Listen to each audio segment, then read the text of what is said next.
Late at night, Amelia Sterling, one of the youngest female CEOs in the city, was pulled from her own car by company security.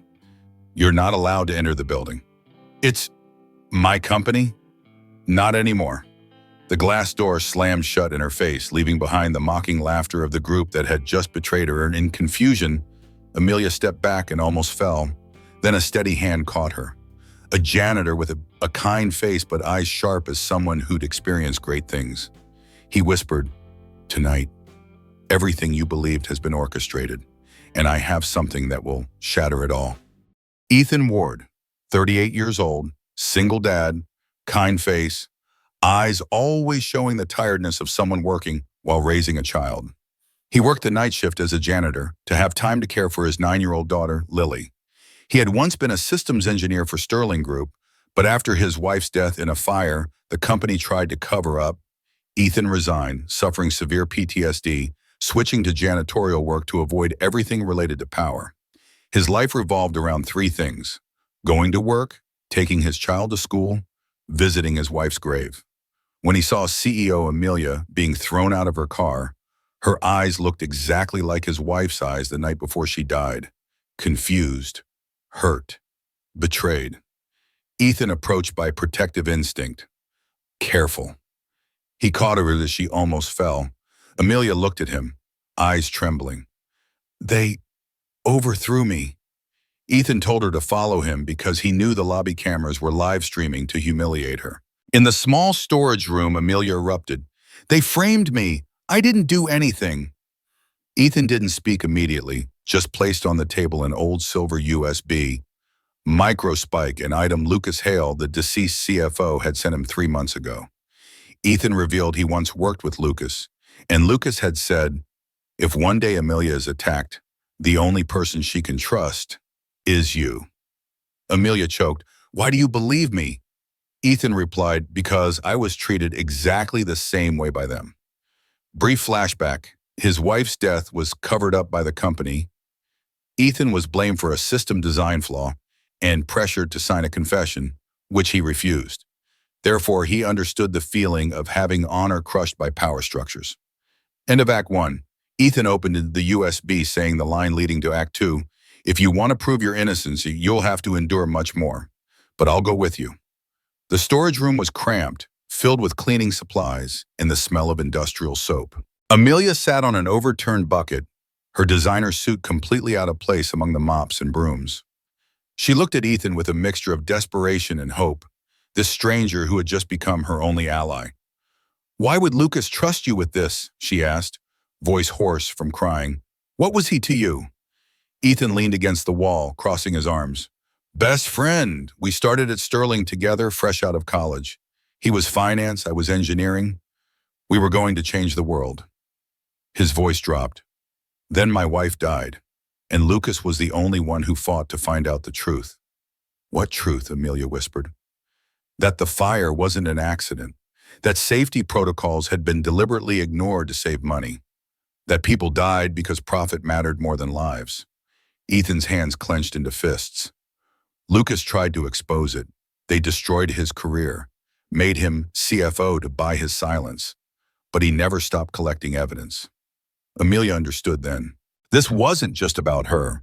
This was about a pattern of corruption that had been festering for years. How did he die? Officially heart attack. Ethan's tone made it clear what he thought of that explanation. 3 months ago, the day after he told me he had enough evidence to bring down the whole board. He gestured to the USB. "He gave me this as insurance. Said if anything happened to him, I should find you. Said you were the only one who didn't know what they were doing." "I didn't," Amelia said, tears streaming down her face. "I trusted them. I built this company with Jonathan. He was my mentor, my friend. How could he?" Her voice broke. Ethan moved closer, crouched down to eye level. "Because power corrupts, and he wanted what you had." He paused. "But the fight's not over. They may have taken your company tonight, but the truth is still on our side." "What's on the USB?" Amelia asked. "Everything," Ethan said simply. "Financial records, security logs, audio recordings. Enough to send them all to prison, but we have to be smart about this. They control the narrative right now." We need to take it back. Amelia looked at this janitor who was so much more than he appeared. A father, an engineer, a man who had lost everything and survived. Why are you helping me? You owe me nothing. You owe this company nothing. Ethan thought about that. Because Lucas asked me to. Because my daughter deserves to grow up in a world where the truth matters. And because he met her eyes. When I saw you tonight, I saw my wife, alone, betrayed, scared, and I couldn't save her. Maybe I can save you. Before we continue, tell us where you are watching from and subscribe so you won't miss what happens next. The next morning, Ethan brought Amelia back to headquarters to face public opinion, but this time he walked beside her like a shield. Employees live-streamed, mocked, made memes, called Amelia a embezzler, discarded CEO. A manager threw a stack of documents at her feet. Go explain to the court. High-level humiliation. Amelia was about to collapse, but Ethan grabbed her hand, pulled her out of the circle of people. In the service elevator, Ethan finally opened the USB for her to see. Inside was the security log backup Lucas made before he died. The log showed Amelia was framed. Her account was remotely controlled to sign $60 million transfer orders. Amelia burst into tears. They want me in prison. Retention spike. Ethan opened another audio file, Lucas's voice. If Amelia hears this, it means I'm not alive. The truth is in the old data basement. Ethan squeezed her hand. I trust Lucas, and I trust you. Suddenly, security discovered them in the technical area. They were pursued. Ethan knew every shortcut and led Amelia to escape like someone who had lived in the building his whole life. When they ran down to the underground level, Amelia saw Lily, Ethan's daughter, sitting waiting for Dad with her backpack. The sight of a single dad caught between responsibility and danger made Amelia choke up. Ethan was decisive. Lily, go to the security guard I told you about. Dad has some work to do. The little girl's eyes showed familiarity. This wasn't the first time Ethan had to make difficult choices. End of Act 2, they reached the data basement door where the real traces lay, and also where Lucas last worked. The morning had been brutal. Walking through those familiar corridors, seeing people she'd mentored and promoted now jeering at her, filming her humiliation for social media clout, it broke something in Amelia. These were her people, her company, her life's work, and they'd turned on her in less than 24 hours. One young intern, someone Amelia had personally hired straight from college, spat at her feet. Thief, you stole from all of us. The girl's face was twisted with genuine rage, completely convinced of Amelia's guilt. That hurt worse than the executive who'd thrown documents. The intern had believed in her, and now that belief was shattered. Ethan's hand on her elbow was the only thing keeping Amelia moving forward. Don't react, he said quietly. Don't give them the satisfaction. We're here for evidence, not vindication. Not yet. His calm was infectious, grounding. Amelia focused on putting one foot in front of the other. The service elevator was mercifully empty. As the doors closed, cutting them off from the hostile crowd, Amelia finally let herself breathe. How do you do it? She asked Ethan. Stay so calm when everything's falling apart? Practice, Ethan said grimly. I've been through this before. Know what's coming. The anger, the betrayal, the isolation. But I also know it passes. Truth has a way of surfacing, even when people try to bury it. He pulled out his phone, plugged in the USB with an adapter. Lucas was meticulous. He documented everything. Watch. The security logs loaded, showing a clear pattern. Amelia's account accessed from IP addresses she'd never used, at times when she had solid alibis. Transfers authorized with her digital signature, but metadata showing they originated from Jonathan's office computer. He had access to my credentials? Amelia felt sick. As VP, he had access to everything. That was the whole point of giving him that position. He was your second, your trusted partner. The perfect person to stab you in the back. Ethan scrolled through more files. But here's what they didn't count on. Lucas was a paranoid bastard. He logged everything, kept backups of backups, including this. The audio file played. Lucas's voice strained and frightened. Amelia, if you're hearing this, I'm dead. They got to me, but I got to them first. Everything you need is in the old data center, server rack 7, hidden partition. The password is static, garbled the next words. And Amelia, I'm sorry, I should have told you sooner, but they threatened my family. I thought if I played along, collected evidence quietly, we could take them all down at once. I was wrong. Don't make my mistake.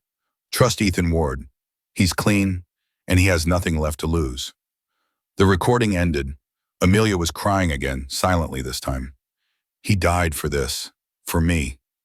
For the truth, Ethan corrected. There's a difference, Wilfredo. They reached the basement level. The doors opened to reveal Lily sitting on the floor, drawing in a notebook. She looked up, smiled at her father. Hi, Daddy. Is the scary stuff over? Ethan's heart clenched. His daughter, 9 years old, already knew about scary stuff. Already understood that sometimes Daddy had to do dangerous things. Almost, sweetheart. I need you to go wait with Officer Martinez upstairs, okay? The nice security guard who gives you candy. But Daddy, no buts. Take your backpack. I'll come get you in 20 minutes. He kissed her forehead. I promise. Lily looked at Amelia, then back at her father. With the wisdom of a child who'd already lost one parent, she said, Be careful, Daddy. I need you. I will, baby. I will. He watched her walk to the elevator, small and brave, then turned to Amelia. Let's finish this. The data center was cold, rows of servers humming in the dim light. Ethan moved with confidence, clearly familiar with the layout. Rack 7, he muttered, counting down. Here. He pulled out a keyboard, began typing. Lucas's old password was our wives' initials plus Lily's birthday. If he followed pattern, the screen flickered green. Access granted. And there, in a hidden partition labeled insurance, was everything. Financial records showing the $60 million flowing through shell companies controlled by the board. Email chains discussing how to frame the Amelia. Meeting minutes where they debated whether to arrest her or just destroy her reputation. And video. Security footage of Jonathan literally using Amelia's computer to authorize the transfers while she was out of town. Oh my God, Amelia whispered. This is everything. This is justice, Ethan said. But we need to be smart. If we just turn this over to police, it disappears. Jonathan has connections. We need to go public first, make it impossible to bury. Would you have stayed silent or spoken up? Share your thoughts. Ethan unlocked the data basement with his old security code, shocking Amelia. How do you still have access?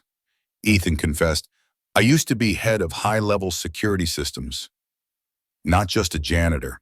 The system still recorded the log from the day Lucas died, showing Lucas's living access was deleted, his account used by someone on the board. They opened the video Lucas secretly recorded. The board pressured him to alter figures to frame Amelia. When Lucas refused, a familiar shadow appeared in the video. Jonathan Reed, vice chairman, the person Amelia had trusted absolutely. Jonathan said in the video, if she falls, everything will be ours. The video stopped when Lucas shouted, don't. Amelia held her head. Oh God, he betrayed me. Ethan stepped forward, placed his hand on her shoulder, not comforting with words, but with the solid presence of someone who had experienced exactly that pain. Ethan traced Lucas's final log, a file protected by code, LWAS312. Ethan realized it was a code Lucas set according to his wife's and son's names, Lily Ward, because Ethan and Lucas had been close friends. Opening the file, the final evidence appeared. The money didn't actually disappear, but was transferred to a chain of black funds Jonathan established to launder money for buying insider stocks. Jonathan suddenly appeared with security. You two can't leave here.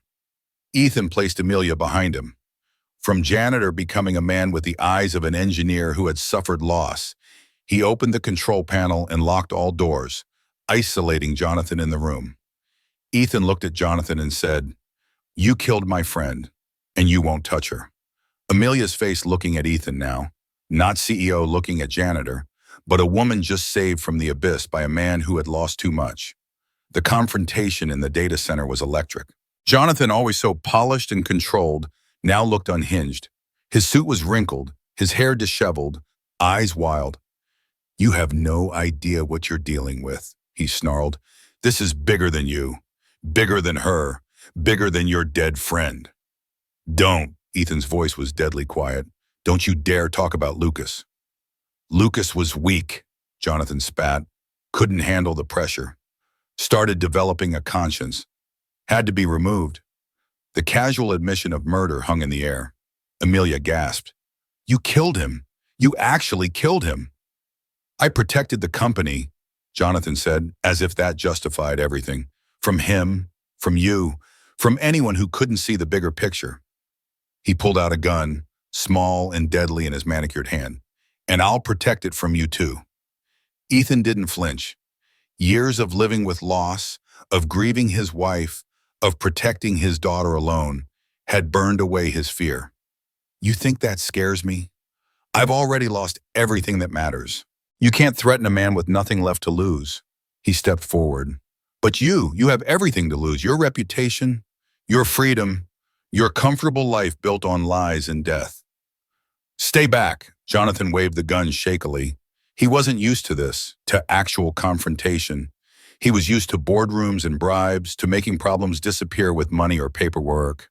Physical danger was foreign to him.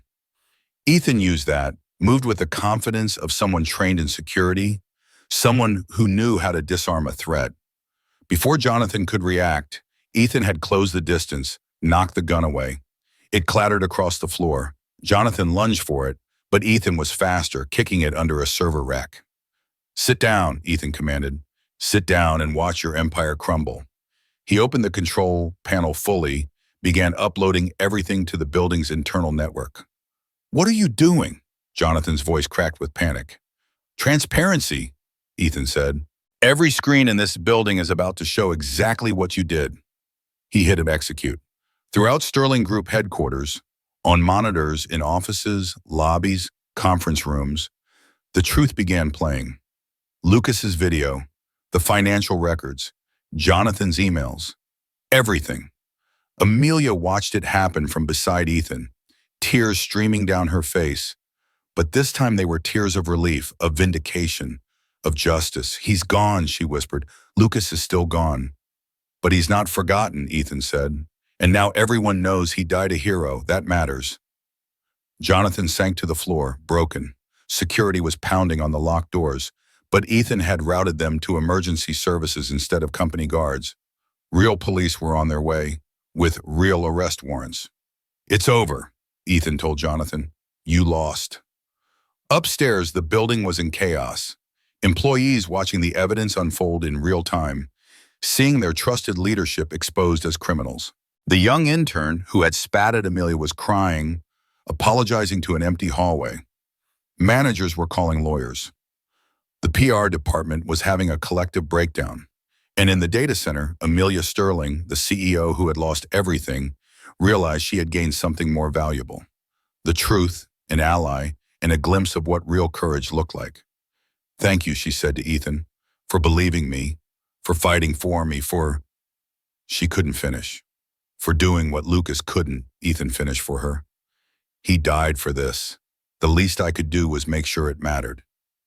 Sirens wailed outside. Police were arriving. Ethan unlocked the doors. "Time to face the world again. But this time you're not alone." Amelia took his hand, not as a CEO to an employee, but as one survivor to another. Together they walked out to meet the police, to give statements, to begin the long process of rebuilding. But the hardest part was over. The truth was out. And truth, once freed, could never be caged again. Jonathan was led away in handcuffs, still protesting, still insisting he'd done nothing wrong. The other board members were being rounded up, caught in offices or at homes, their coordinated betrayal now their shared doom. And Amelia, standing in the lobby of her company with a janitor's hand in hers, realized something profound. Power meant nothing without integrity. Success meant nothing without people who truly had your back. And sometimes the person who saves you comes from the last place you'd ever expect. From the shadows, from the bottom of the hierarchy, from a place of loss so profound It gives you nothing to fear and everything to fight for. What happens now? She asked Ethan as the police finished taking their statements. Ethan checked his watch. Now I pick up my daughter from school, make her dinner, help with homework, have a normal evening. He smiled. And you start rebuilding. Not just the company, but yourself, because you're more than Sterling Group, Amelia. You're more than what they tried to destroy. She nodded, understanding. The journey ahead would be long.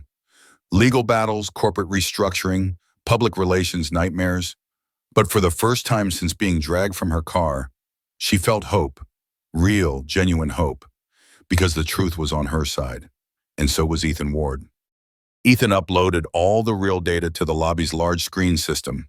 Employees, security, managers, everyone saw the video of Jonathan threatening Lucas.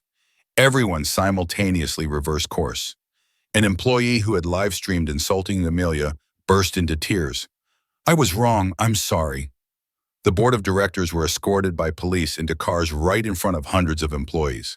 Amelia stood in the middle of the lobby, but the spotlight was no longer on her, but on Ethan. A security guard said, Ward, you could have been security director. Why become a janitor? Ethan replied, because I chose to protect the truth, not choose power. The entire lobby was silent, then applause erupted, not for the CEO, but for the single dad. Amelia looked at Ethan, her eyes showing real respect, a feeling she had never given to anyone in the company. End of Act 4. Amelia said quietly to Ethan, you saved me and saved this company. The transformation was remarkable. In the span of 30 minutes, public opinion had completely reversed. The employees who had been so quick to condemn Amelia now turned their fury on the true criminals. Social media, which had been roasting her with memes and accusations, now flooded with apologies and praise. One video in particular went viral. Ethan standing in front of the control panel, calmly uploading evidence while Jonathan raged in the background. Someone had recorded it on their phone through the glass door. This is what a hero looks like, the caption read. 20 million views in 3 hours. But Ethan didn't care about the attention. As soon as the police finished, he quietly slipped away, heading to Lily's school for pickup. Amelia watched him go, this man who had saved her entire world, and then just left. Like it was nothing. Like he hadn't just become the most famous janitor in America. The interim board, quickly assembled from junior members not involved in the conspiracy, asked Amelia what she needed. First, I need Ethan Ward's full employment history, every detail of what happened to him. They brought the files, and reading them, Amelia felt sick. Ethan hadn't just been a senior engineer. He'd been a rising star, youngest security chief in company history. Then his wife had died in the fire. The fire in the downtown office building that Sterling Group maintained. Faulty wiring, inspection records falsified, safety violations ignored. 23 people died. Ethan's wife was one of them. And when Ethan tried to expose the truth, they destroyed him, blamed him for the security system failures, forced him out with threats of criminal charges. He'd lost his wife, his career, his reputation, all to protect a company's bottom line. And now, years later, he'd saved that same company. Not for revenge, but because it was right. Because Lucas had asked him to. Because a woman needed help. The nobility of it was staggering. Amelia made a decision. She called an emergency all-hands meeting. Every employee, every level, packed into the lobby or watching on screens from their offices. I need to say something, she began, her voice amplified through the building. Today you learned that I was innocent of the charges against me, that I was framed by people I trusted. But there's another story you need to hear about a man named Ethan Ward. She told them everything. His career, his wife's death, the cover-up, his destruction, his years in exile working as a janitor in the very building that had ruined him, and his choice, despite everything, to stand up and fight for truth. He owed us nothing, Amelia said, tears streaming down her face. We took everything from him, and still he saved me, saved this company, saved all of you, because without this evidence, Sterling Group would have collapsed under criminal investigation. She paused. Tomorrow, I'm announcing a full investigation into my wife's death. We're going to find everyone who covered it up and hold them accountable. We're going to make this right. The applause was deafening. But more than that, there was a shift. The toxic culture that had allowed corruption to flourish, that had turned employees into a mob so quickly, began to crack. People started questioning, started thinking, started demanding better. And it all traced back to one quiet janitor who had refused to let injustice win. 1 week later, Ethan sat on a park bench with his daughter Lily, watching her eat ice cream, her hair flying in the wind. Ethan said, "Dad once thought he was only suited for quiet work. But that night I realized there are times you have to stand up." Lily asked, "Did you save Miss Amelia?" Ethan smiled. "No, she's strong herself. I just opened the door for the truth to walk in." Amelia appeared carrying a box of pastries and some papers. She asked Ethan, "Do you want to return to the chief engineer position? Or shall we start over at a new company?" Ethan looked at Lily, then at Amelia, eyes no longer hesitant. "I don't need a title. I just want to raise my child in peace. But if you need me, I'll be there." Amelia smiled, the kindest smile ever. "I think both of us deserve a new beginning." Final scene. Ethan held his daughter's hand. Amelia walked beside them, the three walking toward the sunset. The park was peaceful. Children playing on swings, dogs chasing frisbees, the simple beauty of ordinary life. Lily finished her ice cream, looked up at her father.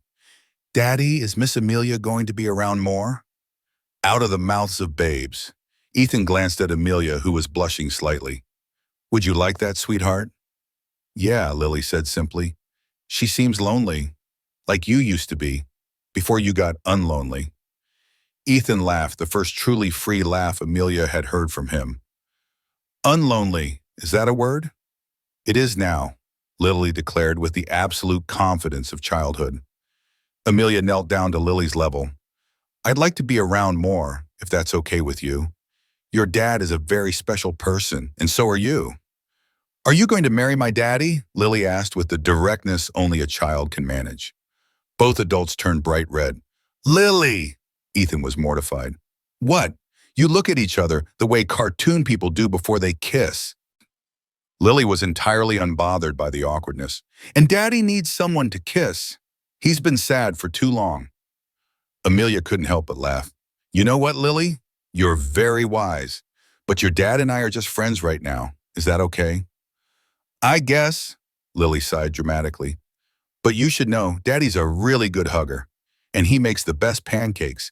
And he reads bedtime stories in funny voices." "Does he?"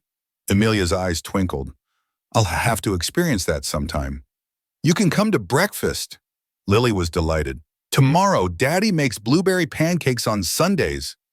Ethan, outnumbered and outmaneuvered by his own daughter, surrendered. "Blueberry pancakes at 9, if Amelia wants to come." "I do," Amelia said softly. "I really do." They walked together, an unlikely trio, through the park as the sun set. Ethan found himself relaxing in a way he hadn't in years. The weight he'd carried since his wife's death, the anger and grief and guilt, began to lift. Not disappearing, but lightening. Shared burdens are always lighter. And Amelia, walking beside this man and his daughter, felt something she hadn't felt since she was a child herself. Family. Not blood family, but chosen family. The kind you build from scratch, from trust and respect and shared trauma and hope. "Thank you," she said to Ethan as they reached the park exit. "For everything, for believing in me, for fighting for me, for showing me what real strength looks like." "Thank you," Ethan replied, "for giving me a reason to fight again, for reminding me that justice still matters, for seeing past the janitor uniform to the person underneath." They stood there, two people who had lost everything and found each other in the ruins. Not a perfect ending, but a real one. A beginning, fragile and tentative, but full of possibility. And that was enough. More than enough. It was everything. If you believe stories like this deserve to be told, leave a comment and subscribe to Hidden Heart Stories. We tell the stories that shouldn't be forgotten.